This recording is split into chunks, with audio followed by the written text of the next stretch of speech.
The female pilots that also participated in this mission. The early messages that you sent out only congratulated the boys. So when I say something like our boys and bombers, see, this is the kind of thing the press does, right? Of course, the chairman mentioned a female bomber pilot. That's fantastic. She's fantastic. She's a hero. I want more female bomber pilots. I hope the men and women of our country sign up to do such brave and audacious things. But when you spin it as, because I say our boys and bombers as a common phrase, I'll keep saying things like that, whether they're men or women. Very proud of that female pilot, just like I'm very proud of those male pilots. And I don't care if it's a male or a female in that cockpit, and the American people don't care. But it's the obsession with race and gender in this department that's changed priorities. And we don't do that anymore. We don't play your little games.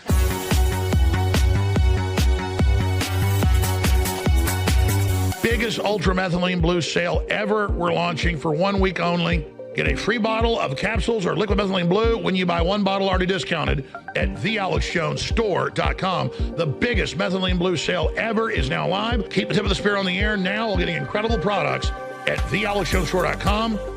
Get a free bottle of capsules or liquid methylene blue when you buy one bottle already discounted at thealexjonesstore.com.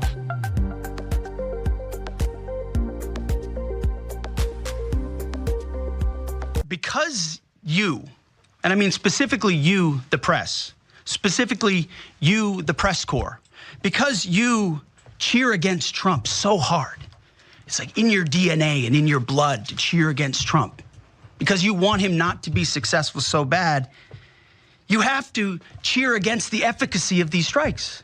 You have to hope maybe they weren't effective. Maybe the way the Trump administration has represented him isn't true. So let's take half-truths, spun information, leaked information, and then spin it. Spin it in every way we can to try to cause doubt and manipulate the public mind over whether or not our brave pilots were successful. How many stories have been written about how hard it is to, I don't know, fly a plane for 36 hours? Has MSNBC done that story? Has Fox?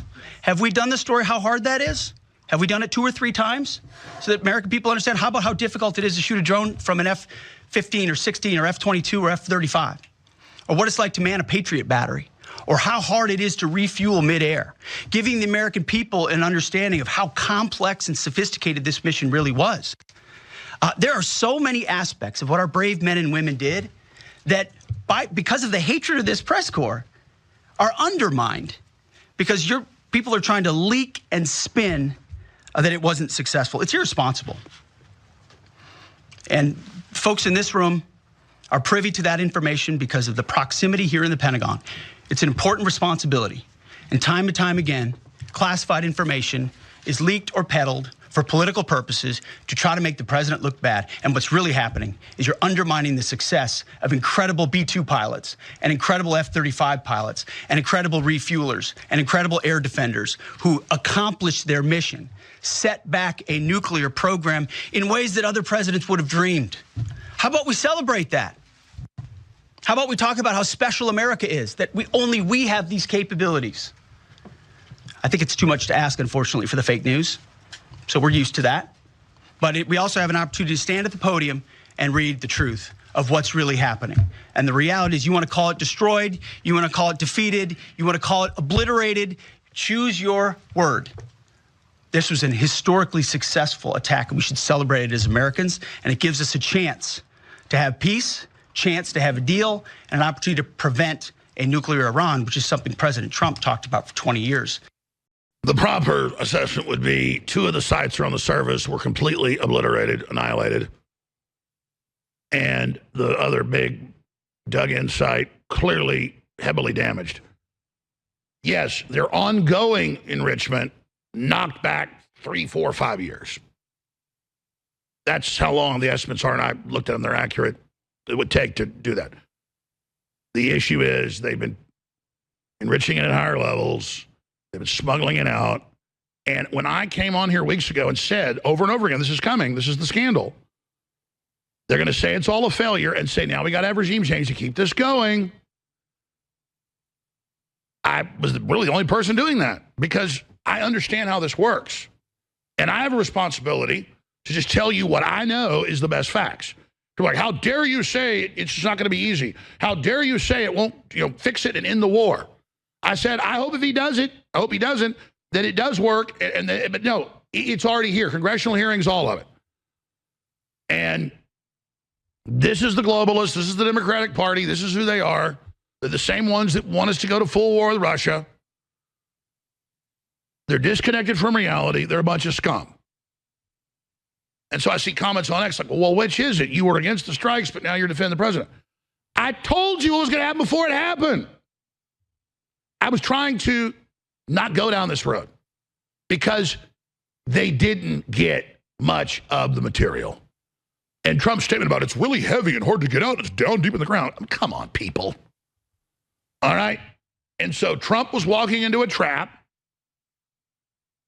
People aren't really buying into the media and the Democrats and the Israeli operatives, saying, oh, see, it's a failure, we got to keep going.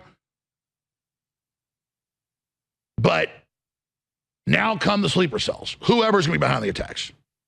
And so that's the next thing we got to deal with is terror attacks, a new 9/11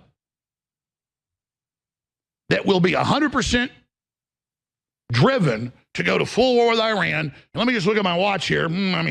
Sometime in the next 6 months. And why do you say that? Well, there's a lot of data points going to that. Already covered it last hour.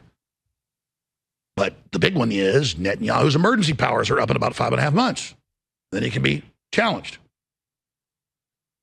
And Trump saying all that video and photos of trucks leaving, well, they were just fortifying concrete. That was going on too. But the idea that the Iranians can't get material they've made out of their underground factories, that's like saying you can't pull up at McDonald's and order food at the drive-thru and not be handed it at the window. You're poisoning Bill Gates' bug meal or whatever it is. So I just report what the pieces are. I don't come up here and go, I want to just say this. I have an agenda. And that's why this show's different. That's why Steve Bannon's different. He's one of the only people I see, General Flynn too, that actually just assesses things and that is informed. Steve Bannon was out as an officer on a ship when he was, 20-something in charge of the nuclear weapons. I mean, he's kind of had a long life. He knows a lot of things. And he says the exact same stuff I say because it's the facts, okay? Unbelievable.